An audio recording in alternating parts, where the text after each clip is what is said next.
Halo, Assalamualaikum warahmatullahi wabarakatuh. Jumpa lagi dengan saya Alphonse Satrianto. Kali ini kita akan membahas video tutorial tentang pengolahan data panel dengan eFuse. Di video sebelumnya sudah saya jelaskan apa itu pengertian dari data panel, dan video sebelumnya juga saya jelaskan apa itu yang disebut dengan data time series dan data cross section. Di sini saya ulang sedikit. Data time series merupakan data yang berurut dari waktu ke waktu ya. Nah, sedangkan data cross section data yang terdiri dari beberapa tempat, perusahaan atau objek pada satu waktu. Sedangkan data panel merupakan gabungan antara data time series dengan data cross section. Nah, kali ini kita akan coba bagaimana mengolah data panel dengan eFuse. Sebagai contoh kasus di sini, misal seorang peneliti ingin menganalisis pengaruh NPL, BOPO, LDR dan laba terhadap CAR pada industri perbankan di Indonesia. Jadi variabel bebasnya di sini ada 4, atau independen variabelnya ada 4, sedangkan variabel terikatnya itu CAR. Peneliti ini meneliti pada 20 bank. 20 bank ini merupakan bentuk dari cross sectionnya yang ada di Indonesia dari tahun 2013 sampai 2017. 2013-2017 ini merupakan bentuk time seriesnya. Data contoh kasus ini saya letakkan di sheet 2 di Excel saya. Nah, bagaimana bentuk rumusan masalahnya? Ini dia bentuk rumusan masalahnya.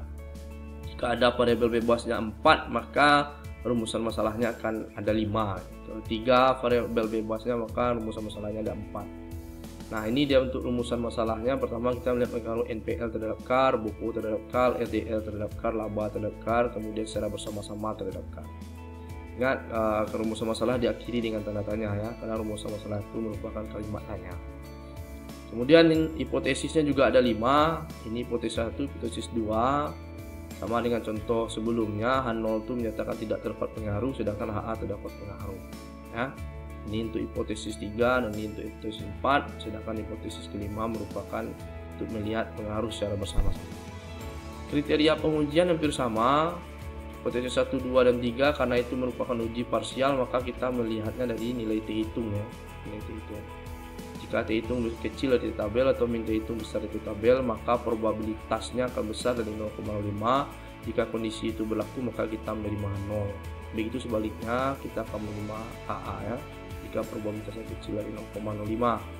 Sedangkan untuk hipotesis kelima, ini merupakan uji bersama-sama, kita melihat dari nilai F hitung ya. Kalau probabilitasnya besar dari 0,5, maka kita menerima 0. Kalau begitu sebaliknya, kita menerima AA jika probabilitasnya kecil dari 0,5. Nah, sebelum kita melanjutkan pengolahan, terlebih dahulu sebaiknya Anda menyusun data itu di Excel seperti ini ya. Ini cross sectionnya, ini time seriesnya, ini variabelnya. Untuk lebih jelas mungkin kita bisa lihat di Excel saya ini. Nah, seperti ini ya. Ini ya. Ya. Sampai ke 20 bank itu ya. Oke. Nah, sekarang kita lanjut bagaimana cara mengolah datanya, data panel ini di eFuse 9. Langkah pertama memang kita klik itu eFuse-nya, aplikasi eFuse-nya. Contoh saya kebetulan sini eFuse 8, tapi kita di sini menggunakan eFuse 9. Langkahnya juga sama dengan yang sebelumnya, kita ketik file, new, work file. Nah, lalu kita pilih, karena bentuk data kita adalah panel, maka kita pilih balance panel. Data kita berupa tahunan, kita pilih annual. Tadi data kita dimulai dari tahun 2013, berakhir 2017. Number of transaction-nya pada 20 bank ya, pada 20 bank. Lalu kita klik OK. Nah, inilah tampilannya. Oke, sama dengan yang saya jelaskan di PowerPoint ini langkah-langkahnya tadi. Nah, kemudian kita inputkan data. Caranya juga hampir sama dengan sebelumnya, kita klik quick empty group ya. Cara cepatnya saya lebih senang seperti ini. Kita klik scrollnya ke atas, ini ada space yang kosong. Barulah kemudian kita kopikan data kita yang ada di Excel ini ke dalam eFuse. Kita blok. Dari variabelnya kita blok ya. Kita blok semua, Ctrl C. Kemudian kita balik ke eFuse, kita Ctrl V di sini. Kita paste ya. Nah, inilah tampilannya. Kemudian kita klik name. lalu kita biarkan aja namanya grup 1, kita klik OK, maka dia akan muncul di sini ya. Kita klik close. Nah, setelah ini baru kita lakukan estimasi ya. Setelah ini baru kita lakukan estimasi. Langkahnya hampir sama dengan sebelumnya. Kita klik quick, kita klik estimate equation. Nah, kita masukkan persamaannya, variabel y kita, variabel terikat kita adalah y spasi c spasi x1 spasi x2 spasi x3 spasi x4. Lalu kita klik OK ya. Ini dia. Inilah tampilan output untuk uji data panel. Namun di data panel ini agak berbeda sedikit dibandingkan dengan data time series. Nah, bagaimana penjelasannya? Hasil regresi panel di atas belum bisa diinterpretasikan dan dimaknai. Kenapa? Karena belum dilakukan uji pemilihan model dan uji asumsi klasik. Di samping uji asumsi klasik, di data panel ini kita melakukan uji pemilihan model. Model regresi baru bisa diinterpretasikan dan dimaknai jika telah dilakukan uji pemilihan model dan uji asumsi klasik. Nah, ada 3 ya uji pemilihan model di data panel. Pertama ada yang kita sebut dengan common effect, fixed effect, dan random effect.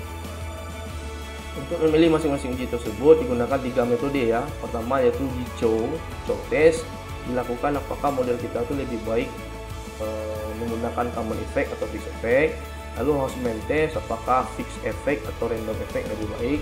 Baru kita lanjutkan dengan langkah multiplier, apakah memilih random effect atau common effect. Langkah pertama kita coba melakukan uji chow. Bagaimana langkahnya? Langkahnya adalah kita klik estimate ini kembali. Ini merupakan tampilan dari hasil common effect ya. Ini merupakan tampilan dari common effect. Nah, sekarang kita melakukan uji chow untuk memilih apakah model kita itu baiknya adalah common effect atau fixed effect. Maka kita klik panel option. Setelah kita klik panel option, kita ubah ya. Ada 3 metode di sini. Non ini merupakan common effect, ini fix, ini random. Karena kita ingin memilih common dengan fix, maka kita klik fix ini dulu. Kita ingin melakukan uji coba. Kita klik OK. Nah, ini dia. Inilah tampilan dari fix effect ya, fix effect. Nah, namun ini model ini belum bisa juga kita percayai sebelum kita melakukan uji coba. Caranya adalah klik view, kita klik view, kita klik fix random effect testing, baru kita pilih random dan fix effect ya. Ini merupakan uji chow. Nah, inilah tampilan output dari uji chow ya. Langkah pertama kita simpan dulu. Kita klik freeze.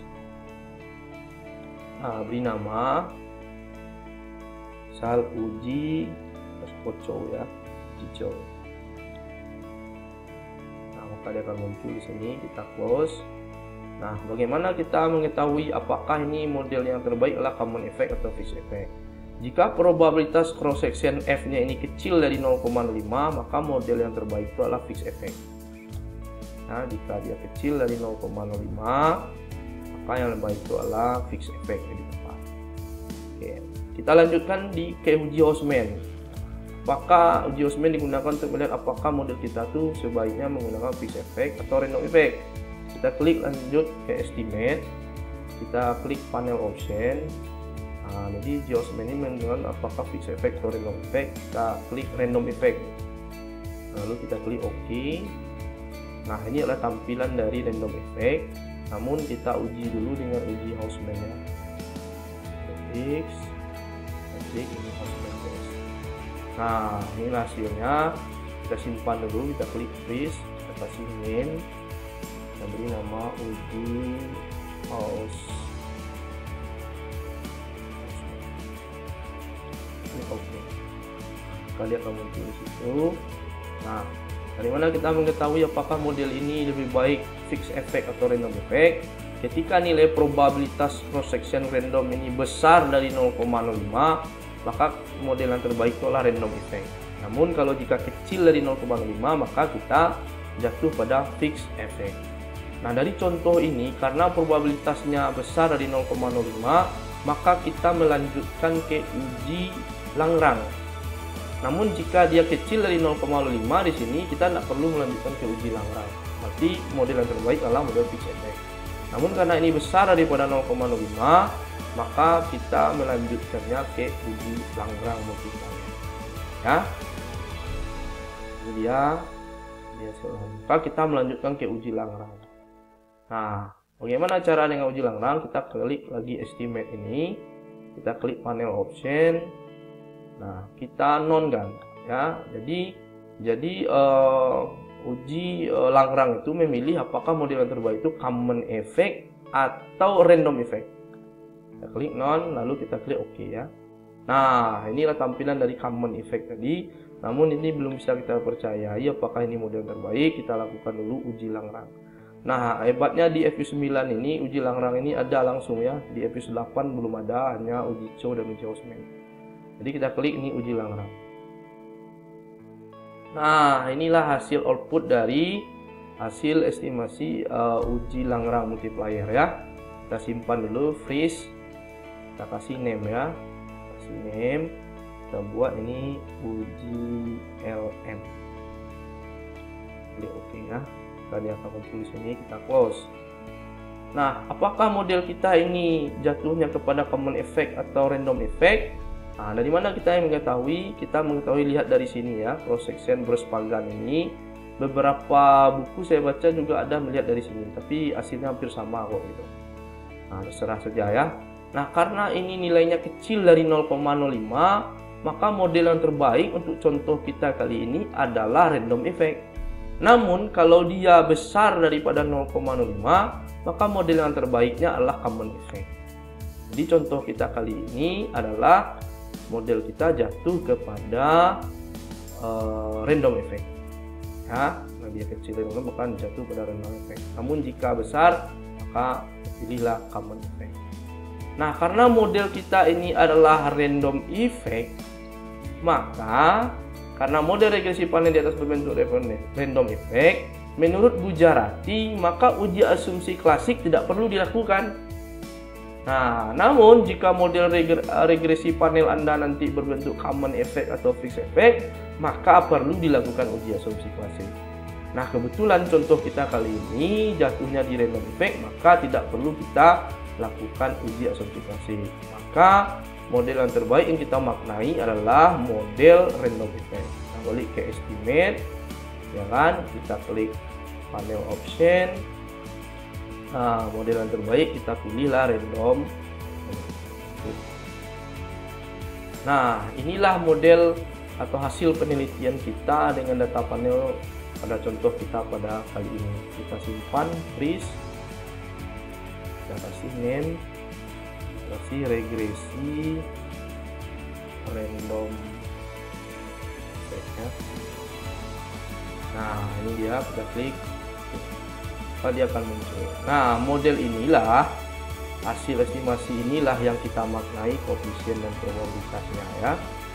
Nah, penjelasannya hampir sama dengan yang saya jelaskan pada video sebelumnya. Ini dia hasil regresi kita, di mana ini nilai R-square-nya 0,275925, artinya itu melihat sumbangan ya variabel bebas terhadap variabel terikat sebesar 27,5%, sedangkan sisanya dipengaruhi oleh variabel yang tidak masuk dalam model. Nilai F hitung dari model kita tadi 9,050, probabilitasnya kecil dari 0,05 ya, dimana nilainya 0,00, artinya terdapat pengaruh secara bersama-sama ya pada X1, X2, X3, X4 terhadap Y. Begitu juga dengan ini persamaan regresinya, mana Y ini nilai konstanta tadi, ini beta 1, beta 2, beta 3 dan beta 4. Ini nilai probabilitasnya. Nah, dari nilai probabilitas ini ya kita ketahui bahwa yang besar dari 0,05 adalah X2. Berarti X2 ini tidak berpengaruh signifikan terhadap Y. Nah, sedangkan arti konstanta itu adalah apabila nilai X1, X2, X3 itu nilainya 0, maka nilai Y sebesar 29,6411. X ini apabila X1 meningkat, maka Y menurun. Itu seterusnya ya. Sama dengan yang sudah kita bahas pada video sebelumnya. Mungkin itu saja sedikit dari saya contoh data panel pada random effect. Mudah-mudahan bermanfaat bagi kita semua. Terlebih terkurang saya mohon maaf. Jangan lupa di like dan subscribe. Nanti kita akan lihat video-video data panel dan data-data pengolahan data dengan bentuk pengolahan data yang lain-lainnya. Sekali lagi saya terima kasih atas perhatiannya. Saya akhiri. Assalamualaikum warahmatullahi wabarakatuh.